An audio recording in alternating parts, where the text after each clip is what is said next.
Broadcasting from the business capital of the world, this is the Podcast Business News Network. I feel my mother's voice echoing in my mind right now. And she always used to say, don't worry about it. Stop trying to control things that you can't control, i.e., they're out of your control. That's the phrase. They're out of your control. And of course, when you're younger, it's like, whatever, this needs to be this way. But as life goes on with that journey, then you think about that. And you can't control those things that are out of your control. It's not your job. But how do you deal with that? Easier said than done. We're going to start there today.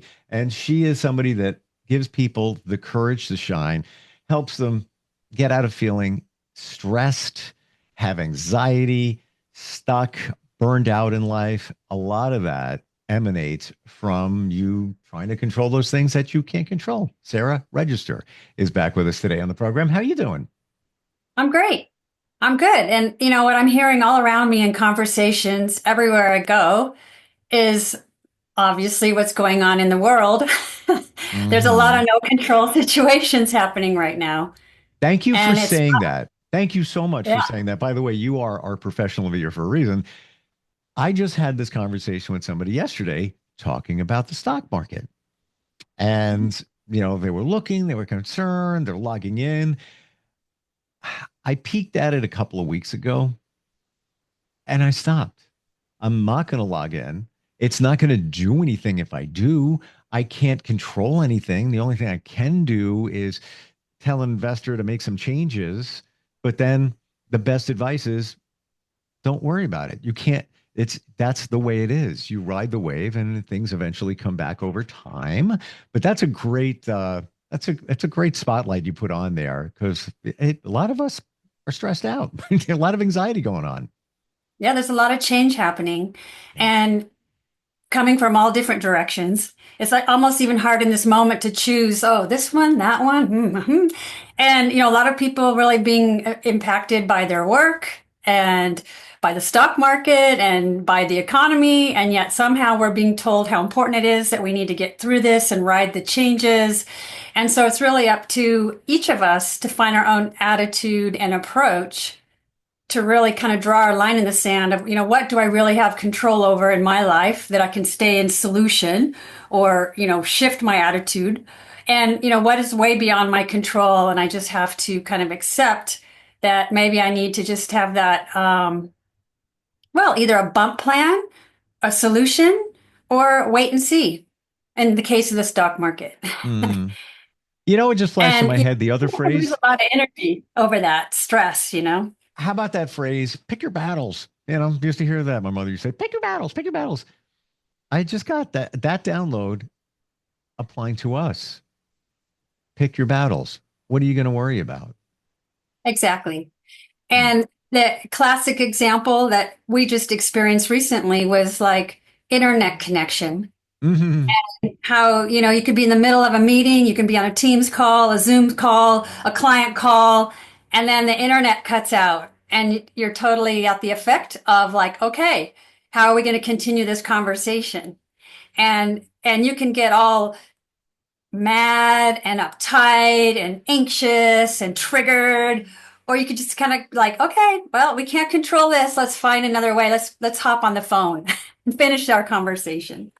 And so that's what's important to recognize is that whether it's the rain that comes on your picnic or someone that you're working with in the office that is making decisions beyond your control, like this is important that we really can have that clarity about what is mine to do, what do I have control over, and the things that I can't control, how can I shift my attitude about it? So that I'm not like getting anxious and all wound up and losing energy, because it's not going to change if I'm anxious or trying to push things to make it happen. One thing I get from what you just said is look for the opportunity. So let's say you're on a Zoom call, maybe with a boss, superior, you know, leader of a team, whatever, and your connection is bad. You've done everything. It's not that you're inept technologically. It's the internet provider. So I look at the opportunity in that. What would the opportunity be? Just what you said. Hey, guess what? We got to go on the phone if that's okay with everybody. And it's an opportunity to be real, to show how you deal with a situation. Hey guys, I can't, sorry, I can't watch TV tonight either. And we can't do our Zoom. To have fun with it, as opposed to, oh my gosh, I'm going to look bad. They're going to judge me. My internet's not working. That's a reflection of me. No, it's not. No, it's not. Yeah. You know what I'm saying? Look for the opportunity, the plus, the lesson. Yes. And it's interesting because how easy it is to blame the equipment. Like the classic that I've experienced are teams. You know, we do courses internationally, nationally on teams, and there's always a ripple with the breakouts or this or that. And oh, the team gremlins are at it again. And, you know, it's like roll with it, log out, log back in, reboot your computer, Yeah. all the things we do to keep our connection. And yet, if we're truly disconnected in life and stressed out and anxious, whether I'm not even beyond the internet connection, we're disconnecting from the people around us. We're disconnecting from the present moment and losing all kinds of energy because we're in our mind stewing about something that we have no control over. And so I would call that a control, no control battle is in terms of, where can I create like a bump plan or a contingency plan versus where do I need to just let something go because I really can't make an impact with it. And so worrying about it and being attached and having expectations around it is just going to lead to more anxiety and energy loss. It's just going to ask that question, anxiety. When the situations present themselves and they're clearly out of your control, what's step one, step two, step three? I get every situation is different, but what's the overall way to approach that? That's such a good question because I think it comes down to training, the practice of mindful awareness. That the more you practice taking that breath and dropping in and going, okay, I Yep. just lost my internet. I'm in the middle of a conversation. The more you can go to solution and figure out, okay, what do I need to do to reboot or what applications can I turn off, etc. And so it's something about if we have a chronic habit of being reactive and going into blame, we're not going to be finding the solution. We're not going to have the creative, problem solving, intuitive approach that can help us find our way through it. And so that's where just taking those few deep breaths and taking that pause and simply noticing, okay, what are the options here? Is important just to be with whatever that thing is, not resisting it, but meeting that energy so that you can actually find your way through it. That's the attitude, how you're thinking about it, that it's not a problem, it's just maybe a ripple or a challenge. And your approach would be, okay, what are the options for a bump plan or your contingency plan or rescheduling? Don't let it stop you. And it's so often that people just spin out with things they have no control over. Would you say that more times than not, it appears like there is a dragon at the door in your mind, right? Something presented itself. And on the other side, there's a big dragon. And you're thinking about, oh my God, what's going to happen? But in reality, you open the door, it's a little kitten. And my point here is the analogy is we make it into this big thing. Is it really as bad as you're thinking it to be? Yeah, it's like how sometimes individuals will go to worst case scenario Right. and building it up to this big, I was going to use some cuss words. Maybe I shouldn't. Yeah.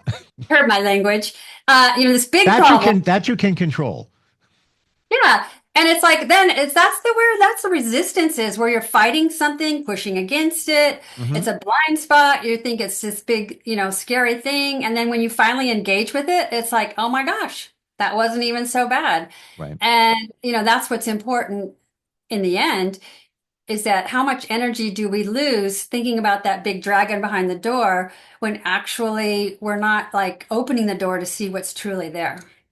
Is it really come down to fear? And let's go with the acronym again, false evidence appearing real. You're thinking, let's go back to that Zoom call, the Teams call. You got the vice president of the company. You hardly ever talk to him. And now it's, kind of a big moment. Your internet's not working well. So in your mind, I'm getting fired. That's it. I blew it. I had that one chance to put a good impression on the CFO, and here I am. I'm like, oh, this is going to be horrible. I don't even want to talk to anybody. I just want to hide for the rest of the day. When in reality, they probably don't even care. They realize that you have an internet problem. Phone in. We'll figure it all out. You're thinking one thing, they're thinking another, right? Yes. And so this is an important point that you just made, Steve, is that people worry so much about how they appear and Mm, what others will think and looking for that outside approval, where really the freedom comes when you can transparently just be in the soup of whatever's happening, see the truth and the reality, and from that clarity, actually find that other plan. And so the interesting thing is doubt and fear go together hand in hand, mm. and that's what opens the door to anxiety. And that's the kind of stress that's really debilitating because that's what really gets hardwired into habitual reactive energy loss, physical feelings of shaking inside. And that's the kind of stress, that I really talk about in my book and that I offer with my clients is, how to turn that around to not be stopped in your tracks by doubt, by fear, and not taking action with something, losing the opportunity to actually shine and show, your brilliance. Do you find that once we deal with these situations and have found maybe a sweet spot to not overreact and finally start realizing I can't control it, that every time one of those situations present themselves, it's easier, and the amount of time that you use energy or waste energy on those situations minimizes, gets smaller and smaller the more that you deal with them. Yes, and it's always a yes and with me. The number one way to gain more energy is to stop losing energy. Mm, And that's like the more we can plug up the holes, stop the patterns where we're leaking energy, that's where we'll actually fill our tank to have more energy resources when we're better stewards of our own internal energy resources. And so that's an important reason around developing practices and tools for stress resilience so that when challenges come, you actually have a strategy and the attitude to meet it without letting it be a big problem, the dragon behind the door, that stops you. yep. Yeah. Once you start realizing it, it's kind of refreshing, isn't it? The feeling that you get. Yes, and I have to say, for years and years, I was so afraid of making mistakes, and I was so impacted by my insecurity of not looking good and not, getting it 100% right. And when I finally turned that pattern around to actually learn from my mistakes, to realize that many times our wobbles are on the edge where we're actually learning and growing in some way, there's total freedom. And when I make mistakes now, I'm actually very transparent and I use it as like an image maker opportunity to show others, here's how you make mistakes. Let me show you how to do it. And then it ends up lightening the whole moment and, kind of diffusing the stress and the anxiety when you can laugh at your own mistakes, truly feeling that, okay, I flubbed. Here we go. Let's go forward. I completely get what you're talking about. And that train that you were on, I was also a passenger. And there's probably reasons going back to our childhood why we felt that we needed to be perfectionists and how we're going to be viewed and lacking confidence because of all of it. At this point, if you're past it, it doesn't even really so much matter. But don't you feel like a totally different person? I do. And, that's a lot of, my book is a memoir about my stress and my journey with stress and Hmm. the great epiphanies I've had. Yep. And when you think about all of us growing up in our families how we were always rewarded to be the good girl, the good boy. And then we went to school and the teacher wanted you to be a good girl and a good boy. And then you get out in the working world and somehow we're still in that program of being the good girl or the good boy, sacrificing like maybe our creative genius or willing to risk to win or meeting that confrontation where you actually might not agree with what is being offered. And so we have to unwire that good girl, good boy upbringing that Mm, comes from a place truly of survival, of wanting to feel loved, wanting to feel liked, wanting to be included, were all the reasons that we adopted that kind of pattern of yeah. not wanting to look bad or not wanting to make a mistake. So it's a matter of rewiring that to be okay with learning curve, being out of the comfort zone and how to support yourself when things aren't comfortable. And when you make it to the real world as an adult, they don't tell you that you're a good boy or good girl that often, and you're waiting for it because mom and dad did. Yeah, well, and I'll say this, as a nurse, I wiped myself out like over and over again because I pushed so hard. I never said no. I said yes to everything. I had no boundaries because that good girl wanting to get approval from the outside was still operating. And it Mm. just really wasn't sustainable to my career fulfillment or my health. And, that's probably where the stress junkie kind of embodiment came from for me was when I was working as a nurse professionally. Did you feel, Sarah, when you were a nurse, that you kept on going, waiting for some type of approval or recognition? Not that you always need a, pat on the back, good job, but just to feel that feeling that maybe you felt when you were younger as a kid.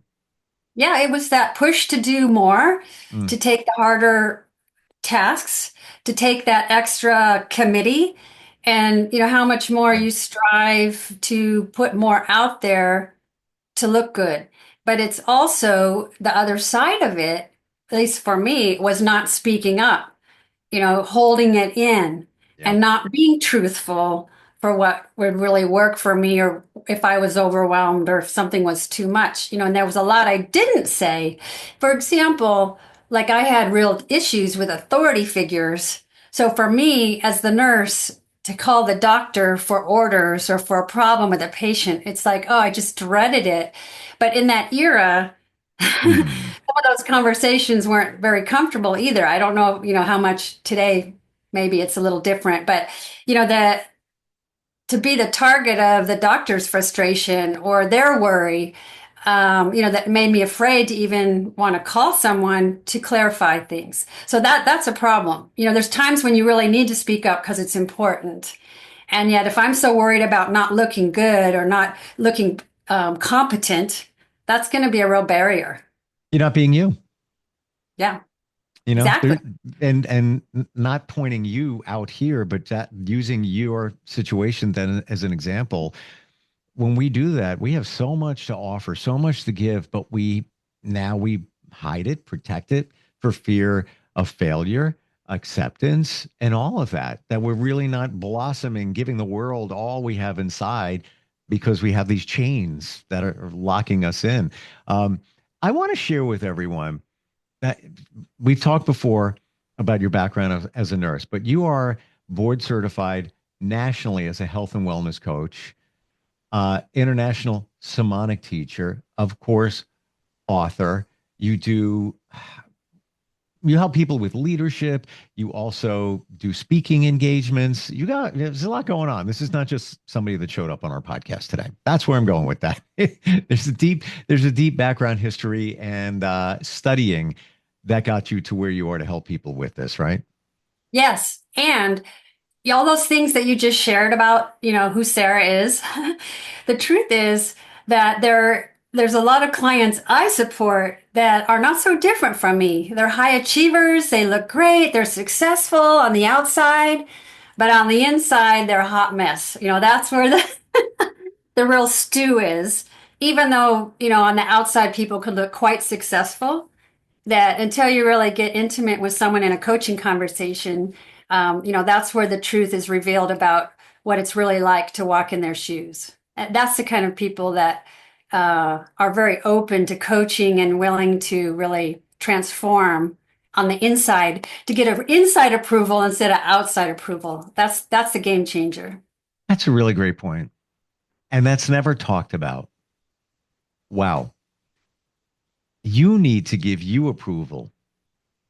Who cares what anybody else thinks? But this is also a society and culture that has problems going in front of the mirror and saying, I love you to yourself. Wow. Yeah.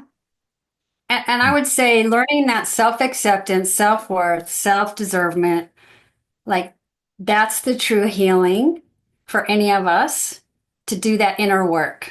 And it's a process through life. It's not like a weekend workshop. It's every spiral you do where you grow and you mature, every confrontation you meet in life where you deal with it and not run away from it. You grow a little bit about, hey, I got that. I did it. Yeah. And that's another great point. It has to become intentional and a way of life, a habit, if you will, when these things come up. It's not just a quick Band-Aid.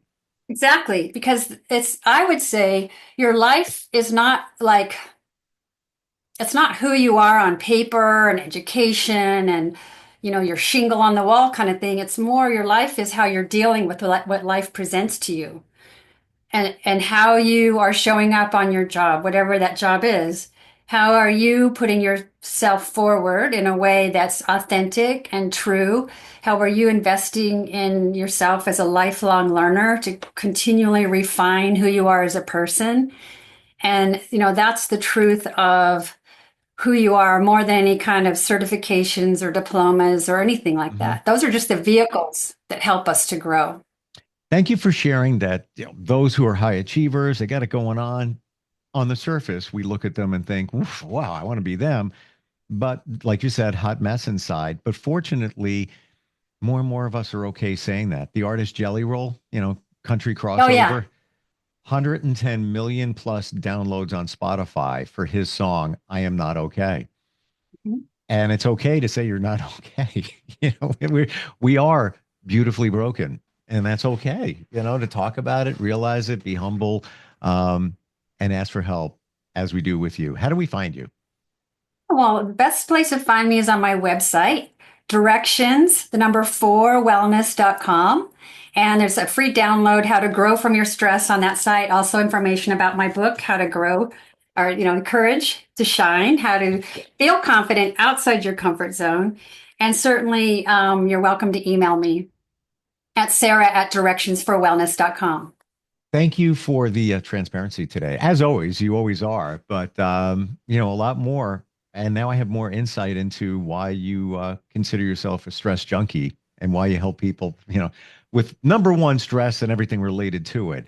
Thank you so much for today. Really appreciate it. Yeah, it's a great conversation, Steve. Thanks. We'll catch up soon and we'll be right back.